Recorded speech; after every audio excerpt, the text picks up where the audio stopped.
এবং আরও একটি বড় খবর, তা হলো এবারে শিক্ষক নিয়োগে বড় সিদ্ধান্ত নিচ্ছে রাজ্য। কি সেই সিদ্ধান্ত? না, বলা হচ্ছে যে অতিরিক্ত শূন্য পদে নিয়োগের বিজ্ঞপ্তি খারিজ করা হচ্ছে।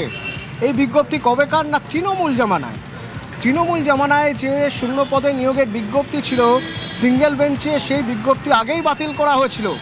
এরপর চাকরি প্রার্থীরা এই রায়কে চ্যালেঞ্জ জানিয়ে, অর্থাৎ সিঙ্গেল বেঞ্চের রায়কে চ্যালেঞ্জ করে ডিভিশন বেঞ্চে গিয়েছিলেন। বিজেপি সরকার এবার এই তৃণমূল জামানার বিজ্ঞপ্তি খারিজ করে দিল। অর্থাৎ তৃণমূল জামানায় শূন্য পদে নিয়োগের যে বিজ্ঞপ্তি ছিল, যা আগেই বাতিল হয়ে গেছিল সিঙ্গেল বেঞ্চের রায়ে, সেই রায়কে চ্যালেঞ্জ করে ডিভিশন বেঞ্চে গিয়েছিলেন চাকরি প্রার্থীরা। এবার রাজ্য সিদ্ধান্ত নিল অতিরিক্ত শূন্য পদে নিয়োগের যে বিজ্ঞপ্তি তৃণমূল জামানায় দেওয়া হয়েছিল, সেই বিজ্ঞপ্তি খারিজ।